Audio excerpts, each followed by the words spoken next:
4 அதிமுக எம்எல்ஏக்கள் ராஜினாமா தொடர்பாக சிபிஐ விசாரணை கோரிய மனு மீது தீர்ப்பானது ஒத்திவைக்கப்பட்டிருக்கிறது. அண்மை செய்தியாக பார்த்து வருகிறோம். சென்னை உயர்நீதிமன்றத்தில் 4 அதிமுக எம்எல்ஏக்கள் ராஜினாமா செய்த விவகாரத்தில் சிபிஐ விசாரணை கோரி மனு தாக்கல் செய்யப்பட்டிருக்கிறது. அந்த மனு மீதான தீர்ப்பு தற்போது தள்ளி வைக்கப்பட்டிருக்கிறது. சிபிஐ விசாரணைக்கு உத்தரவிட கோரிய வழக்கில் தீர்ப்பை ஒத்திவைத்து சென்னை உயர்நீதிமன்ற நீதிபதிகள் தற்போது தீர்ப்பை ஒத்திவைத்திருக்கிறார்கள். அதிமுக எம்எல்ஏக்கள் ராஜினாமா தொடர்பான மனு மீது தீர்ப்பு தள்ளி வைக்கப்பட்டிருக்கிறது. ஆதாரங்களின்றி சிபிஐ விசாரணைக்கு உத்தரவிட முடியாது என்றும் நீதிபதி அமர்வு தற்போது தெரிவித்திருக்கிறது. இந்நிலையில் ராஜினாமாவில் முறைகேடுகள் நடந்துள்ளதா என்பதை விசாரணை செய்ய உத்தரவிடப்பட்டிருக்கிறது. இந்நிலையில் ஆதாரங்கள் இல்லாமல் தற்போது சிபிஐ விசாரணைக்கு உத்தரவிட முடியாது என்று தீர்ப்பு ஒத்திவைக்கப்பட்டிருக்கிறது. விவரங்களோடு செய்தியாளர் சுந்தரம் இணைப்பில் இருக்கிறார். சுந்தரம், வணக்கம். குதிரை பேரத்தில் ஈடுபட்டதாக புகார் தொடர்பான மனு மீது தற்போது தீர்ப்பு தள்ளி வைக்கப்பட்டிருக்கிறது. இந்த வழக்கு தொடர்பான முழு விவரங்கள்.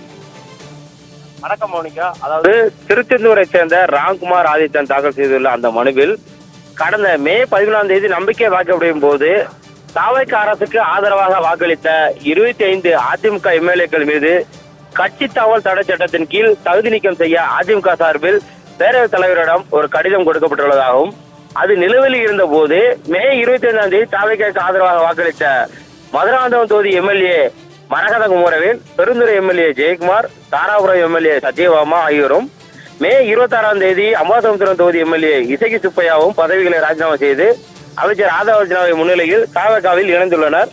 அவர்களுக்கு தலைமைச் செயலகத்திலேயே தாவேகா உறுப்பினர் அட்டை வழங்கப்பட்டது என்பது தெரிவிக்கப்பட்டிருந்தது. இடைத்தேர்தலில் 4 பேருக்கும் சீட்டு வழங்கப்படும் என உறுதியளிக்கப்பட்டுள்ளதாக நம்பப்படுகிறது எனவும், அரசியல் லாப நோக்குடன் 4 எம்எல்ஏக்கள் தாவேகாவில் இணைந்துள்ளதால் இந்த விவகாரத்தில் குதிரை பேரம் நடந்துள்ளது என்பதால் இது குறித்து சிபிஐ விசாரணை நடத்த உத்தரவிட வேண்டும் என தெரிவிக்கப்பட்டுள்ளது. மேலும் தவறு செய்தவர்கள் மீது ஊழல் தடுப்பு சட்டத்தின் கீழ் உரிய நடவடிக்கை எடுக்க வேண்டும் எனவும் அந்த மனுவில் அவர் தெரிவிக்கப்பட்டிருந்தது.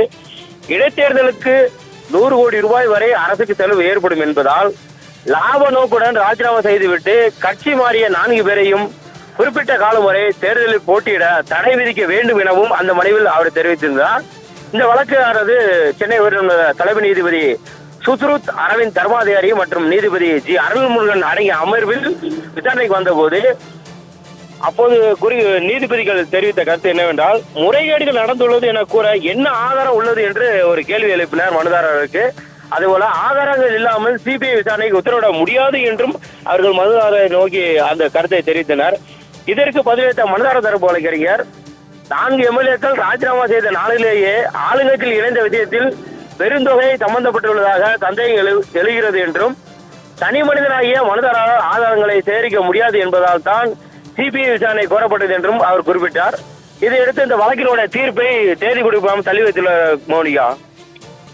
வழக்கு தொடர்பான விவரங்களுக்கு நன்றி சுந்தரம்.